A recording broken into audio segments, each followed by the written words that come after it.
Hello beautiful people, welcome back to my YouTube channel. If this is your first time seeing my face, my name is Bola Abioye, and in today's episode I'm going to be talking about a book I just finished reading recently and has actually helped me shape my finances, especially for the first quarter of this year, which is ending in a few days. And it is no other book but Rich Dad, Poor Dad, written by Robert T. Kiyosaki. Okay, so honestly, this book is, I think it's either a like it or hate it kind of situation, because the tenets of this book are quite direct, straightforward, and some people may like it, some people may not like it. But in this episode, I'm basically going to be telling you about things that I've learned from this book that were actually useful in my own life. All right, so without further ado, I'm going to get right into it. Okay, so the first thing I learned from this book is to pay yourself first. Or speaking about myself, I'll say to pay myself first. Okay, so if you asked me about last year what it meant for me to pay myself first, I would have said, okay, when I get my salary, I need to, have a good time, go to the spa, travel, buy some clothes, all that stuff. And that was paying myself first to me. But that was last year. Thanks to this book, now I understand what it really means, and the context under which Robert talked about paying yourself first is paying your future first. So it's about the concept of seeing yourself like a company, or let's say you have a business. When you make profit from that business at the end of the month, what do? You're supposed to invest part of that into that business, or that business is going to basically like run to the ground, is going to be, destroyed, and you don't want that. So you have to pay your business first. Or so it's in that sense, or using that analogy, it's like seeing yourself as a business and basically paying yourself first, paying your future first, saving, investing, and committing to your future plans, your future goals. Okay, so before, he actually went to sort of extremes in this book, and he even said before you pay the tax man, before you pay your insurance, before you pay your rent, pay yourself first. And I know that may sound extreme, but that then brings us to the fact that you either cut your coat according to your size, or it also leads us to the second point, which says the rich invent money. Now, the rich invent money, that's pretty much simple. I mean, the rich is not going to print new dollar bills, new pounds bills, new naira bills. But what the rich people do is the rich actually find ways to make more money. This does not necessarily have to do with just rich people, or people that are also building some form of wealth. If after they've paid themselves, they realize that, look, the rest of the money I have is not going to like cut it for me for the month, is not going to cover my expenses, and that brings you to a point where you think of, oh, then it's time to invent money. And inventing money in this sense now means finding new ways to make money. I'm sure you've been in a position before where you are stuck, you don't know how you're going to make it through a particular time. Many people have been through this situation, maybe some people haven't, but I think a good number of people would have an idea of what this is. When you're stuck, you need to do something, but let's say you made a big purchase or something, and now there's no way to pay for other things that you need. Now you have to be creative, you're sort of forced. And human beings, until we are pushed to those points, sometimes we don't necessarily think of ways to, inventive ways to get more money and all of that. So now the rich invent money, not because they invent actual dollar bills or pounds bills or naira bills or whatever, but the rich invent money in the sense that they find creative ways to make money. So now you're pushed against the wall, yet you need money. So now you have to come up with creative ways, maybe find a way to make money. And if you don't push yourself, sometimes you never realize that you could do more. You never see opportunities around you to do more. So that is that point. The rich invent money, which is basically they find more creative ways to make money. Right, moving to the next one. Okay, so Robert said the rich do not work for money. So in that sense, third point is what I learned is do not work for money. Now that may sound like extreme, or I understand that that point is quite direct and you may not understand what I'm talking about. So Robert said do not work for money, instead work to learn. Okay, I'm going to make this point soon. So I'm going to explain this point. So what Robert is trying to say here is many people work for money, but really, how much work can you do in the end? You're just one of you. You only have 24 hours in a day, and you can't work for the whole 24 hours, except you're that exceptional or you've got superpowers. So instead of working for money, Robert said, let your money work for you. Have you ever noticed that you may increase, your salary may increase, you may get a better job, but it may not necessarily affect your saving habits or your spending habits or your investing habits? So Robert said many people make lots of this mistake where they think they need a more higher paying job, etc., for them to start saving, and in that sense they are chasing working for money. Instead, what they should be doing is making their money work for them, which brings me back to point one, where I said pay yourself first. So you're paying yourself first, and that way you are sort of like building a future for yourself. You're making your money work for you. When you pay yourself first, by the way, you shouldn't just be saving. You should be investing that money into your future, stocks, shares, real estate, whatever. You should be saving towards those goals. And in that sense, you're letting your money work for you as opposed to working for money. Okay, and that actually takes me to my fourth point, which talks about it is not about how much you earn, but it's more about how much you save and how much you invest. All these points actually tie to each other, and that's because this book is actually pointing to one central theme. And for me, what I could pick out of it personally, maybe because of the stage I am in my life, I'm in my mid-20s, and for me that is building sources of passive income, and that was what the book wrapped up to tell me. That was what everything the book was pointing to me, and that's why all these points I keep mentioning actually kind of feed into each other. So it's not about how much you earn, but how much you save, how much you invest. So it's about that discipline of setting aside money every month towards your future. It's about thinking of creative ways to make money, which is point two. And not just like putting in so many hours where you're just working for money, instead of letting your money work for you. Of course, put in enough time to work and earn money, but don't make the mistake of thinking it's by putting more hours, that's exactly how you make money, because you can make that money, but if it doesn't translate into something that is building something for you in the future, then you can just be working so many hours and not exactly gaining much from those hours you're working, because you may be spending it on things that are not necessarily going to help your future. It could be spent on lifestyle, inflation, etc. Imagine someone making like $50,000 a year versus someone making $35,000 a year. Now, the person making $50,000 a year may be working two jobs, which is one, it may be $35,000 a year, and the second job may be up to $15,000 a year, and that makes 50. But this other person makes, say, $35,000 a year.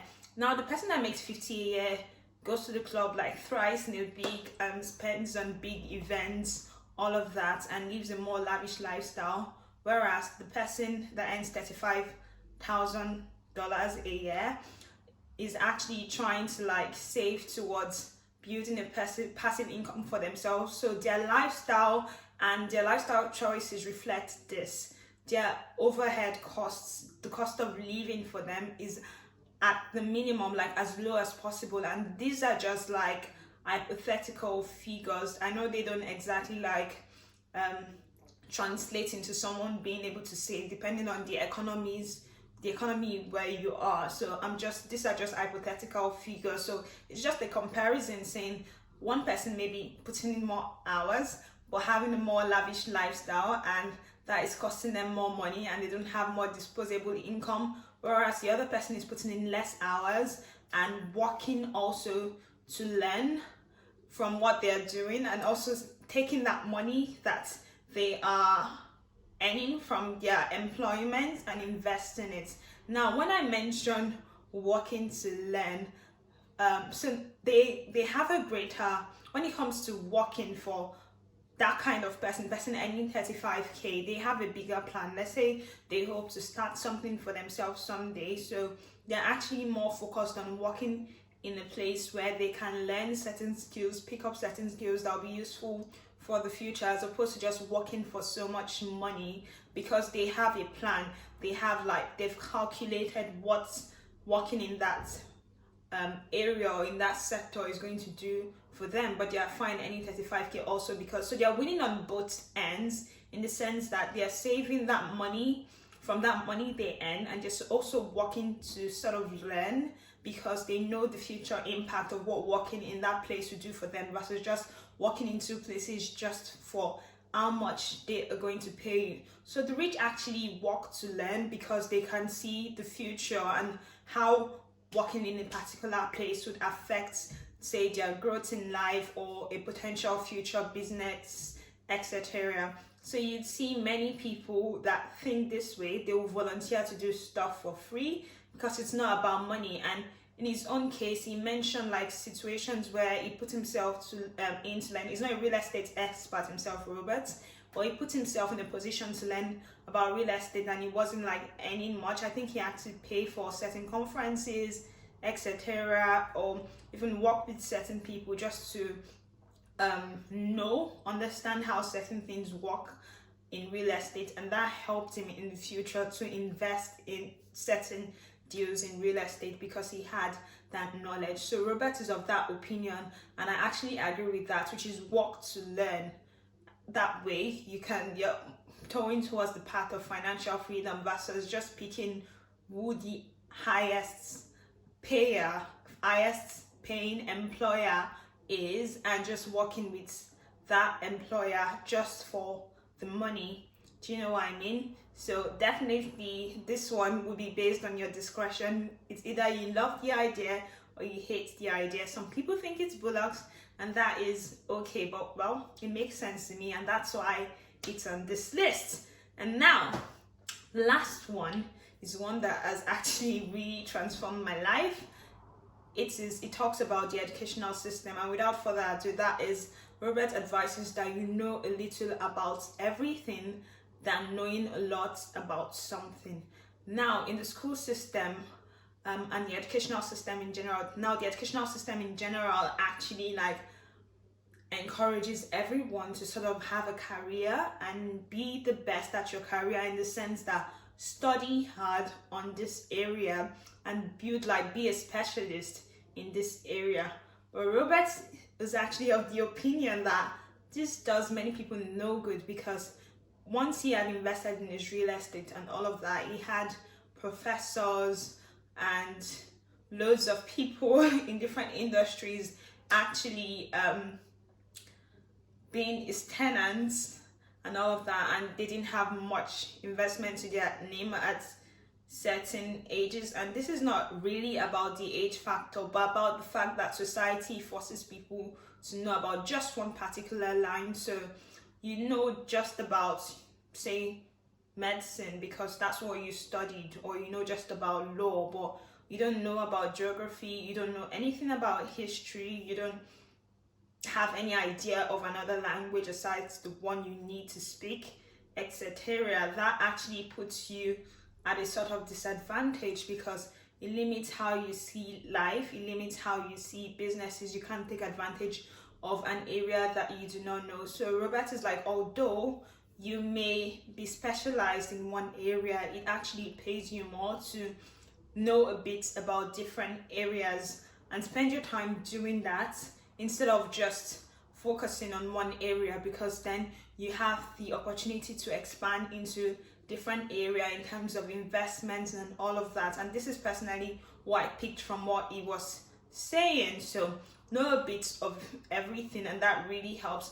And personally, I'm not of the opinion that one should not specialize, but it opened my eyes to the fact that it's important that as a human being, you actually know a lot about different areas. Fitness, because I mean, you're here to live, not just to focus on one career or just know everything about one career without knowing anything else about life. That is not a good way to live, and that doesn't help in the long run in terms of like how you can discuss with people in business and especially if you're thinking of building wealth. It's good to have a career, but also make sure that you know a bit of everything, of most things, because it can be hard to know a bit of everything. Personally, I found myself in situations where I know so much about my field, but I'm in a situation where people are talking about things that seem basic to them, but because I've never paid attention to that area, be it geography, history, etc., it's almost like I don't know the simplest things about those things because I never paid attention to that area. So for me, this was a big one. Although I know my field, I know my career, etc., but I also have yearning to learn about things from other field and other aspects in life. Another thing this point drew me to is the fact that, let's say you're in banking. Don't let me use banking because banking is about money anyway. So let's say you're in medicine or you're in the health field, but you know nothing about any other aspect of life, but you're just focused on your career. Then you won't know about investments, you won't know about like how to save money in a smart way, you won't know anything about that also. But if you have your money working for you, then you can have time to sort of dig into all those kind of things because you sort of have like a backup plan, if that makes sense. Well, this is what my reasoning, or this is how I reason about this this last point I have made to a large extent. I know many of these things can be a bit controversial and people can argue based on their specific situations, but honestly, Robert was like, I think it was in the last chapter, where it was like, you know what, you just have to do the work. Like, everyone gives excuses. People blame their employers. People blame their employers for not paying them well enough. They blame the government. They blame all sorts of people, and they're their worst enemies because they've not paid themselves first. They've not thought of more creative ways to invent money. You know, they've not thought of learning from whatever they are doing for the future. They've not thought of saving from how much they spent and reducing their expenses so they can have disposable income, and then use that disposable income to make some sort of passive income, which then generates like passive income for them. And once they have passive income, then they can live a freer lifestyle where they could have all those things that they earn for without using like active income in that sense to buy those things. So this is how like money should work, but people would rather like argue with the government, blame the government, blame their employer. I mean, from ages memorial, people have always thought like the government is at fault and that their employer hasn't paid them enough money. But for the bulk of the population, Robert was the opinion that is either you go big or you go home, especially if you're trying to build wealth. You can't build wealth by blaming your employer. You have to just bury your head in and somehow do the work. So that would be all about today's video. Make sure to leave a comment. Let me know what you think.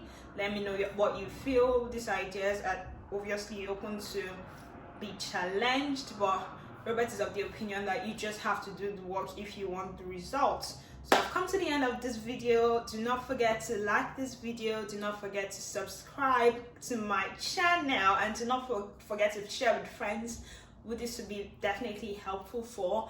And without further ado, goodbye. See you in the next video. Bye.